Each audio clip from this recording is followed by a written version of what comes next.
VRS construction te kong siam ani hi Mizo pa ina Mizoram chunga kong siam ani hi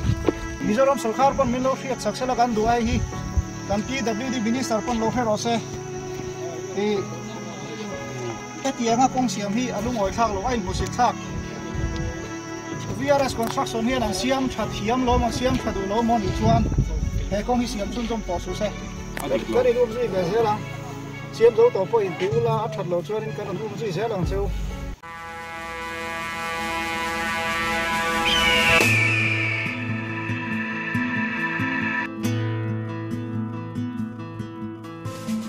chỉ vậy ole hey lung lei thlai ten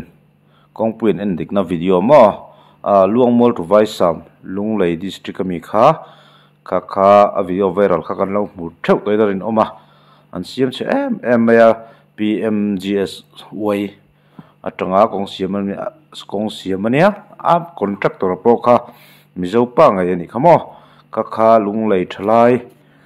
te khan en dika an lom lo hle ni ti kan thri a ti chon road felanuin FIR lok ayukta mo at helu ta chu konon share chok nga a video te po kha ron rek kan tum chodon ya ale tu na chuan road felanu FIR helu chungchang zalen newsina aron tarlan hi kan share ma support porang PMGS way kong lai mek le black topping chelutuk awangin lok ayukta a complaint he lut zalen February ni somni paruk sang ni somni panga vanram chuange road felanu chuan luangmol to vai sam lunglei district a kong lai mek le tuilon kor chelutuk te baka black topping chelutuk awangin nimin khan chairperson lok ayukta Mizoram hne na anoi mi ang hian complaint athe lut to the chairperson lok awikta Mizoram subject kong siam chia complaint kapu ni som panga mar sang ni som ni pali a luangmol to vai sam lunglei district PMGS way kong lei meka kong sir tuilon kor side drain na chelutuk kwa nge hi kwa khoi le ti hi nge kwa koi aniang chumo kual koi ti tu nge lutuk le kera hleka som hal vek theile ni som ni February sang ni som ni panga he kong tho black topping chelutuk utlonga kho hlok thei video clip viral kalo mu ve a hetianga ram dan ding lai le ram me pui za lo nana sataka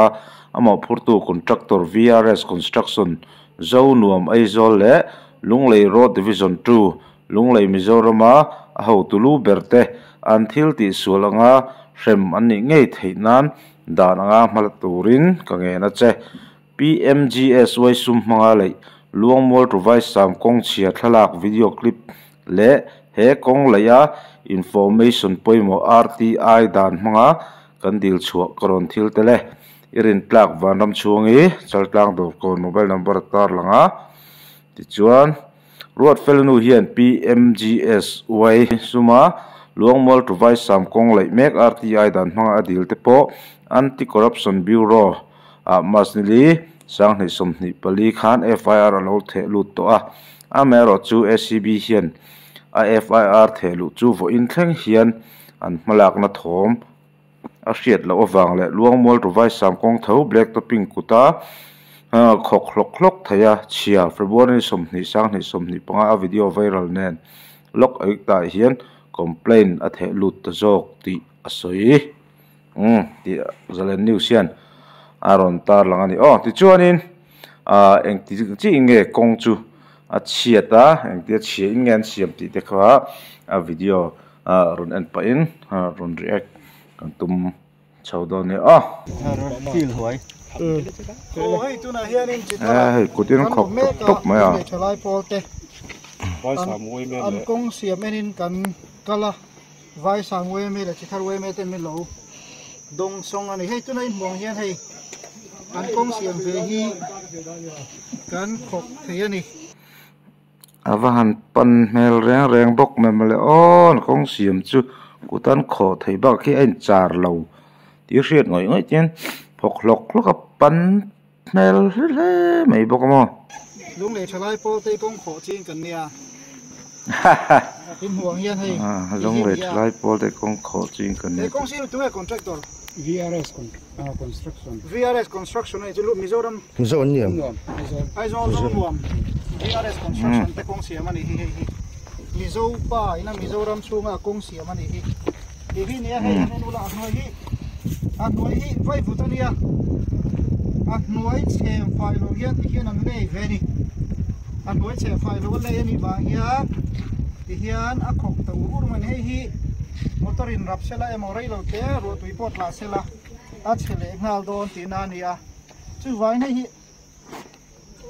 lung le thalai po chon lung oi khak lo kan ti tak zet zet ani Mizoram sarkar pon sak sela kan duai hi kan PWD minister pon lo fer ose e etiang an pui map khop mai lung le thlai te full support mo tiang tur hi ni a dik lo thalo ni lang chu tar chuk ngamela pho chuk ngamela mo anti thatak zet ani sarkar po hian hei hi action la ngai rin oma pi van ram chuangin FIR thelut bokamo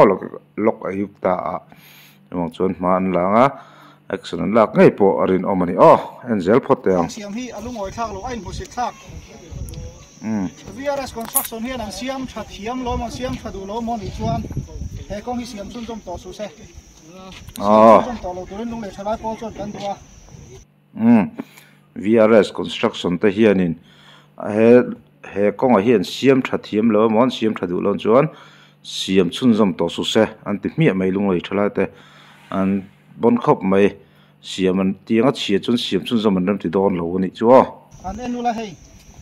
a thibin thap hoi ni hei a nuai hian ro hei Người cắt chips. a nuai hi tiang hi ni hi ke tiang han ti hei char he te re nga in char he ngai no ko re re tiang hian kong ning siam sakania kan lung oi lo he kong hi PMGSY nuai ani a khoi thang e kal tur kha Vai sa. lung le luang ko la vai sam kal tur do na ni a tiang hian Mizo pa Mizoram sunga ko nga siam ani alung oi thak lo lu tuk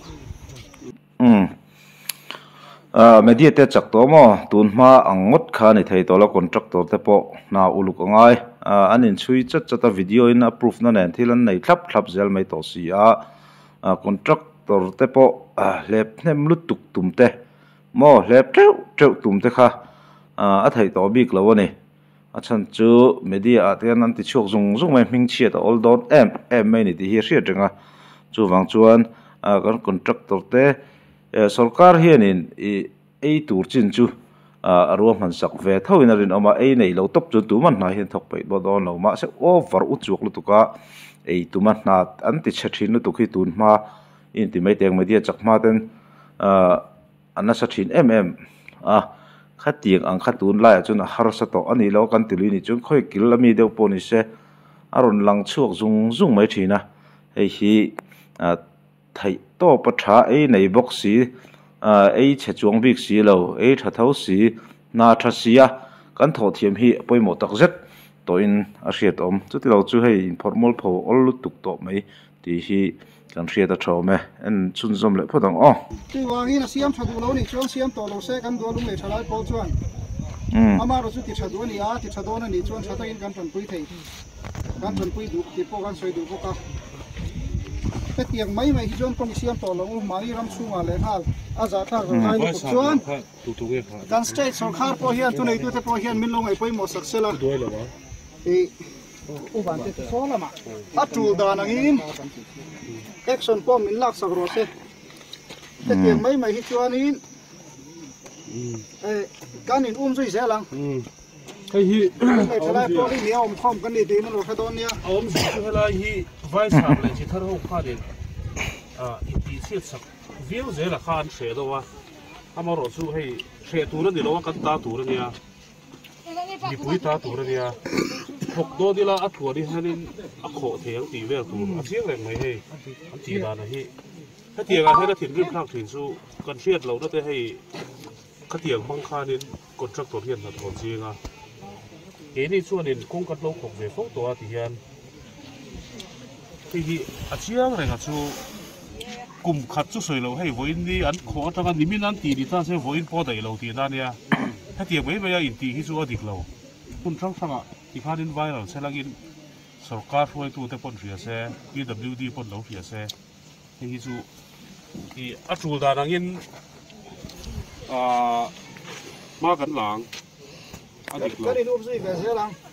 chiếm dấu tổ phơi tiêu là ắt thật lâu cho nên cái này ôm gì xe lang sêu ắt thật lâu nó lại từ lang turin ma kan là về xe đồn ắt thật lâu chuan ắt xiêm thật nó không ai rồi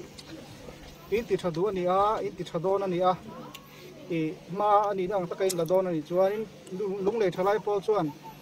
ắt thật thầy đàn bớt tu răng xe làm halak na khan kan ti thầy ngáp pia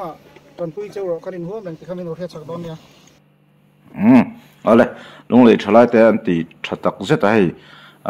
mi aom khom kan ni an han ti fiam tak na in lung le kho tan phei chuan chen fak don hle ni ti kha a hriata VRS construction te an ti that le ngai po angai ka arin mela na thatak an thok ti mai te ang mi zo te hian in thil chelam in ti viral sak te tiang ang hi kan hre deuh thin ni na hriata ma se hei tu na chun viral ro se chu ti ro se kong ta kan lo khok nem to em an ti maya an pare prep khop maya ole VRS construction pon mizo pa ni angin mizoram chunga le hal mo that tewa an thok turin kan han beise ni ke ni channel tang po ole piwanam chungin FIR te thelu ta boka lunglei thalai ten ti hian a thok thadon lo ni chun zo to angin soima second chun zom zelang a that lo na lai kan phau chuak ve zelang an ti boka chung chuan thatakin an siam thale tura te po in ngai phatang thu tharte ron omtak le ron chun zom vezel te kan tum do ne bye bye phot ule